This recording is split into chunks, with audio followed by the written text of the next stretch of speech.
Hi, I'm Mark Smith with Family Tree Counseling Associates, and I'm the author of Managing Abandonment Issues Through Recovery. And I'm speaking today about the topic, abandonment is the Michael Jordan of issues. I was a big fan of Michael Jordan's when he was playing for the Bulls. He just had a fierceness of spirit about him, and you couldn't really stop the guy. You only hoped to contain him as sort of a sports saying that you use for sort of a really great player. And that truly is the way abandonment issues are. You can't stop them. You just have to contain them. That's why I named my book Managing Abandonment Issues Through Recovery.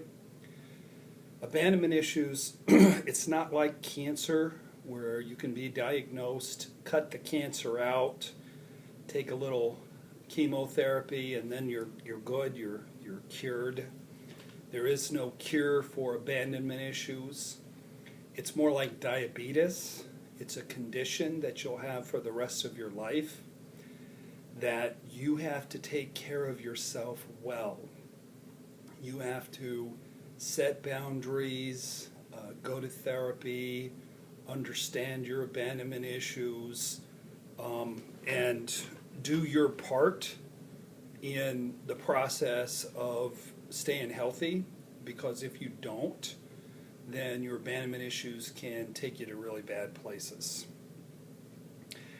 One of my associates here, we were discussing my book and how to market it and sales, and he read the book and said that maybe I should focus more on solutions, that people like a more positive message where there are solutions, and there really aren't solutions for abandonment issues. I spend a lot of the book, most of the book, just helping people who read the book understand it. You can get this book. There's a link on our website, familytreecounseling.com, and there's a link in yellow right at the top where it'll take you where you can learn more about the book and then purchase it online. It's a downloadable PMF file ebook. But I told my associate, it isn't really about solutions. It is about insight. It is about the more you can understand your abandonment issues, your overreaction to the perceived or real backing up of anybody in your life, the better off you'll be, because then you'll be able to step back, be objective, not be reactive, not ride a roller coaster ride, and you'll be able to have a more stable and less drama-filled existence. So the first step in recovery from the tyranny of abandonment issues is understanding your issues very deeply, very fully, inside out, upside down, and backward. And that's where my book can be helpful, because I have over 20 clients, couples and individuals, mainly couples that I've worked with in 27 years. I changed their names and their professions and much of their stories, but I'll tell you stories about how abandonment issues are lived out.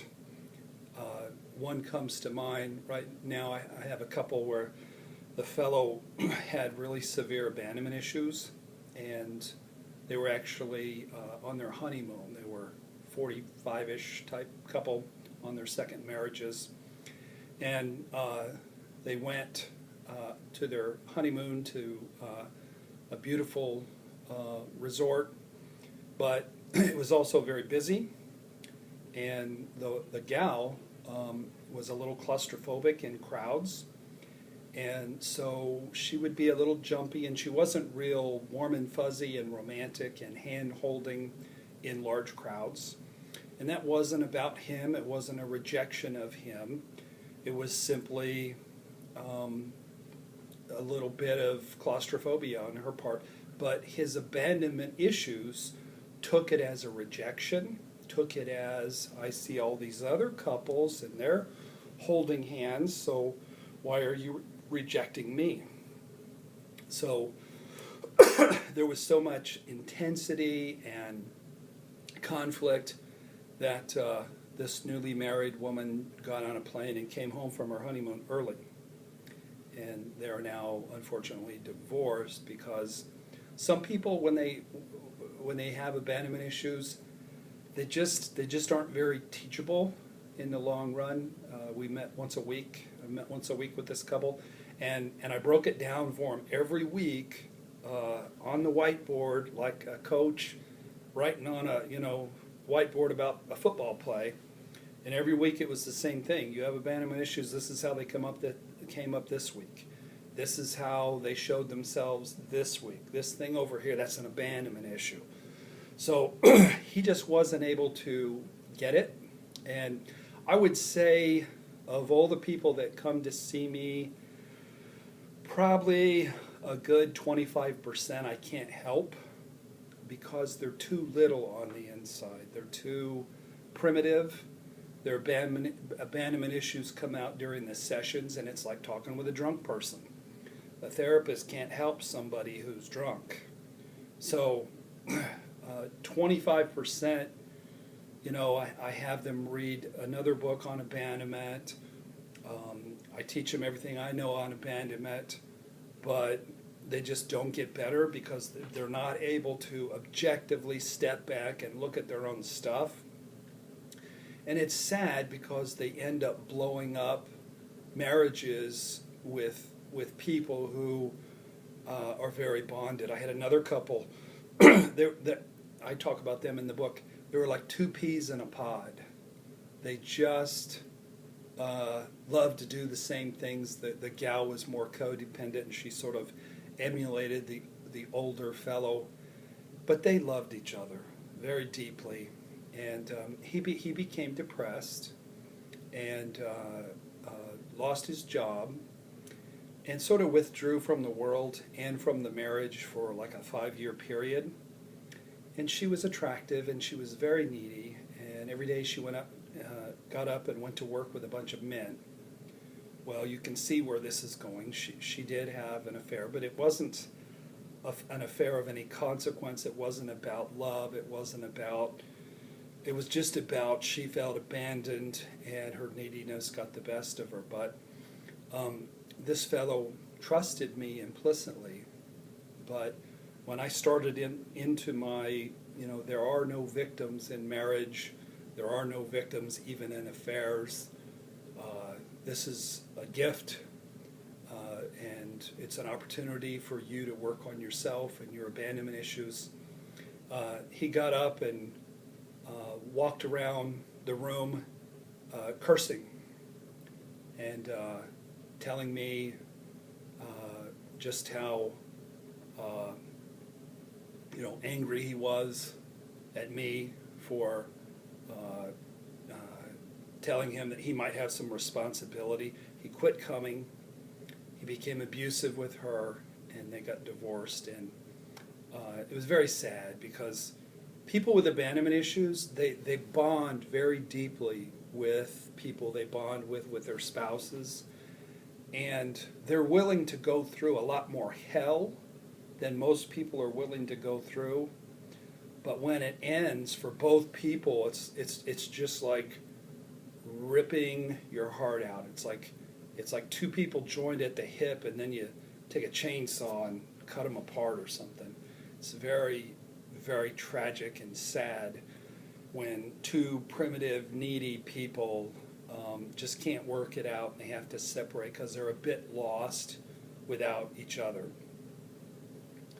If you don't understand how and why your relationship can just absolutely explode into something nightmarish and irrational, just over insignificant little things, it's very much likened to trying to, get across town to a place you've never been before, and your GPS system is faulty, and it'll send you to the wrong place every time if it's faulty. So that's where the paradigm of understanding your abandonment issues really is important, because the paradigm that you'll come up with is your significant other is a crazy so-and-so. You're the victim, and they're just nuts because, frankly, they're acting nuts. But really, what is going on is you were abandoned in your own childhood, and you unconsciously, unknowingly, deliberately picked the perfect person to be your foil, to wound you, to hurt you in the worst possible ways. That's what relationship and love and marriage is. You're going to marry and fall in love with somebody who is your worst nightmare. I had a guy in group, and his mother committed suicide when he was very young, and that fella was pretty much impacted in really negative ways for life, because every woman he'd ever been involved with was very cruelly abandoning. And that's the only kind of woman he would attract, someone whose very nature was to be very cruelly abandoning. So sometimes men who are very driven and what I call counterdependent or opinionated, independent, self-absorbed, addictive, and controlling, they come in and their abandonment issues are triggered. They've separated, and these are guys who the only time they've ever cried was when their mama died and their doggy died. That's it. They're not very emotional guys, but when they separate, all of a sudden this needy, sad little boy emerges. They have to drop the kids off, and they go 2 blocks, and then they break down and weep. And they've never cried so much in their life, and they come to group and they tell the guys, I think I'm going nuts, I'm crying all the time. The other guys in the group say, you know what, we've been there too. We got one of those needy guys in us too. So I had one such fellow, very snappy dresser. You'd see him in the waiting room, and he sort of looked a little bit like some of the better dressed fellows on The Sopranos. And he was from the Jersey area, had a little bit of Goodfellas in him. And but every year or so, his abandonment issues, his needy little boy comes up, and his wife makes him come to therapy for 2 or 3 sessions a year, and he comes in and he talks about that needy little boy, and he curses him. He calls him that effing little so-and-so. He hates that guy because that guy takes him over and makes him sad, and makes him feel depressed, and it makes him feel like a 4-year-old while you're trying to run a business, and that's sort of difficult to do. So when I tell these fellas, they're looking for tools and solutions and a timetable and a plan, because they want to control their abandonment issues. And I tell them, well, there's really no plan. It's just lots of crying and brokenness and humility, making apologies, making amends, lots of therapy, some group therapy, giving up power, having power snatched out of your cold, dead fingers, sharing your feelings. And those fellas really start to wanting to cuss me because they're not used to such things. They're used to being large. They're used to being Michael Jordan, and they're not used to not being able to seize control of situations. So abandonment issues, it's a very serious condition, and you need to understand it. So please do get my book, Managing Abandonment Issues Through Recovery. Also, if you'd like to sign up for our weekly email mailing list, there's a place where you can just put your email address in on our homepage of familytreecounseling.com. Again, it's familytreecounseling.com, and we send out a weekly email newsletter with new blogs, new videos, new podcasts, lots of good content about the recovery process. So I wish you well in managing and containing your Michael Jordan-like abandonment issues. Thank you.